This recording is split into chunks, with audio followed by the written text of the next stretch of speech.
Hello everyone, welcome back to sleepy classes. तो test की घड़ी आ गई है क्योंकि एनसीईआरटी क्लास 11 की पॉलिटी हमने ख़त्म कर ली है। तो इस टेस्ट में आपके पास 10 एमसीक्यूज होंगे एंड आपको मार्क करने होंगे answers accordingly and comment box में ज़रूर बताइएगा कि कितने मार्क्स आए। तो स्टार्ट करते हैं एनसीईआरटी पॉलिटी के MCQs. The first question is कि which constitutional article defines duration of the village panchayat. तो प्लीज़ मार्क कर लीजिए अपने answers and we'll discuss the answer.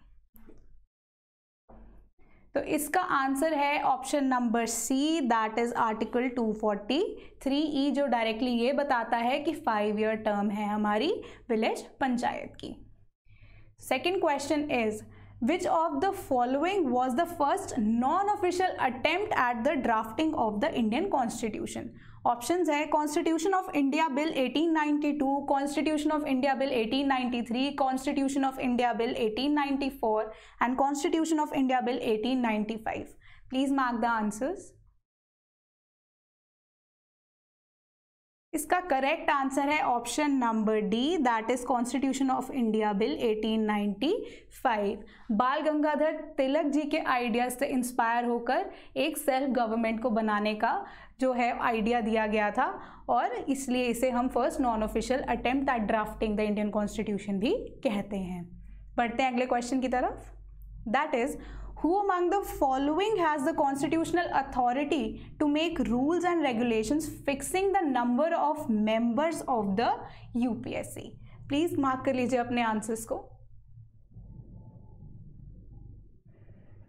The answer here is B, that is the president। कि president के पास ही ये power है कि वह UPSC के मेंबर्स को या उनके नंबर्स को फिक्स कर सके।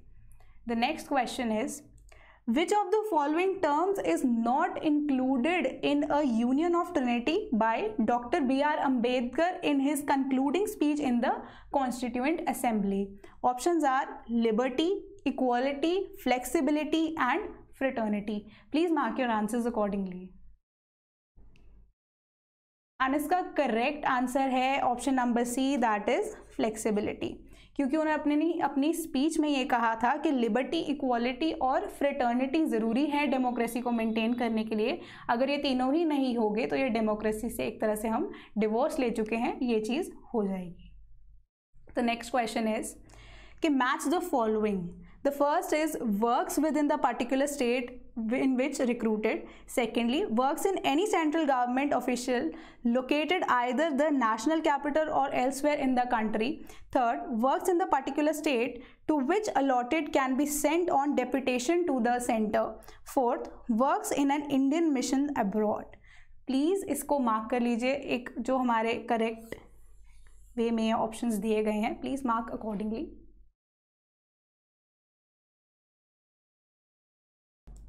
So the correct answer is option number A, that is BCDA, which means के works with in the particular state which is recruited, तो वो स्टेट सिविल सर्विसेज होंगी।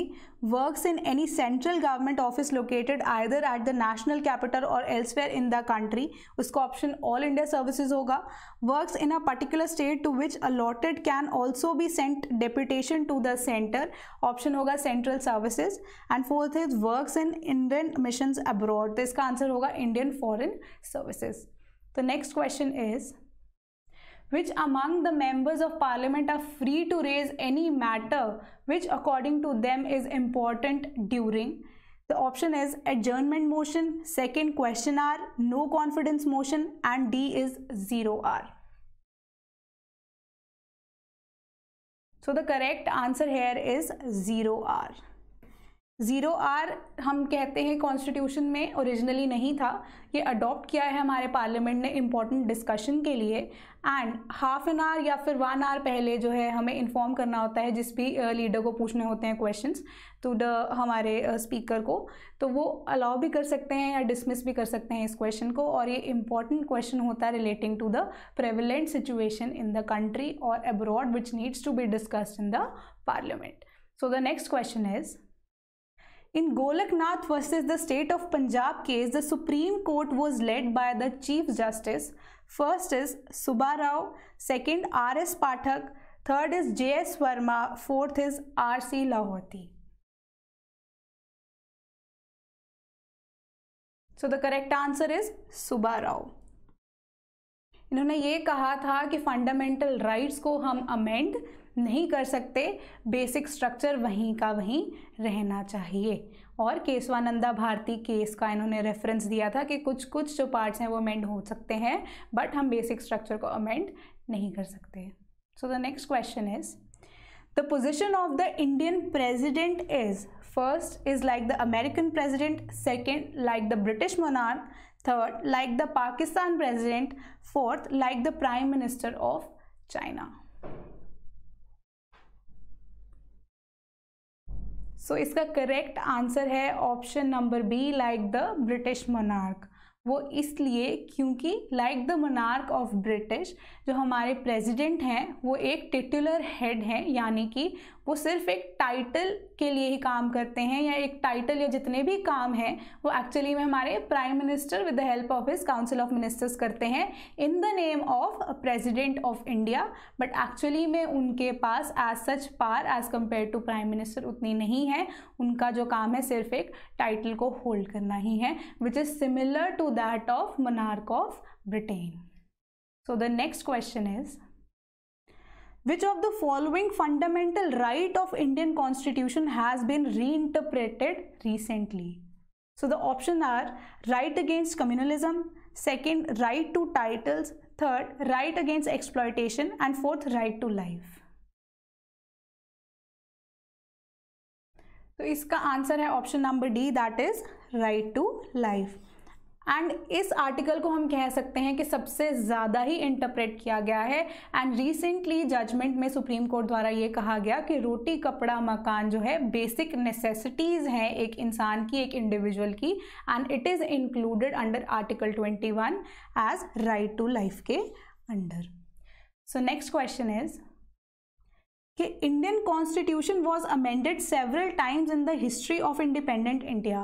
Consider the following statements and choose the incorrect ones. The first statement is Indian Constitution was amended maximum during the period between 1960 to 1970. Secondly, 44th Amendment was a mini constitution in itself. Third, 43rd and 44th Amendment primarily sought to reverse the provisions of 38th, 39th and 42nd Constitutional Amendments. Fourth, the theory of basic structure is an example in itself of a living constitution. So you have to mark accordingly A, B, C, D में 1 या 2, 1 and 4, 1 and 3 and 3 and 4 only.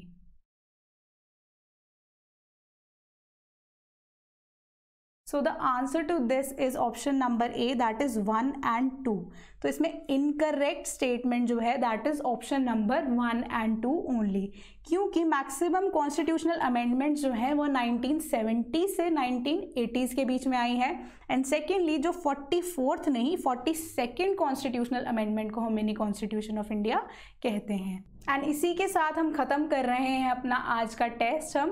And keep studying and don't get disappointed अगर आपके marks ज़्यादा नहीं आए हैं। And please comment box में ज़रूर बताइएगा अगर कोई ना कोई सजेशन होगा। Till then thank you and keep studying and keep supporting.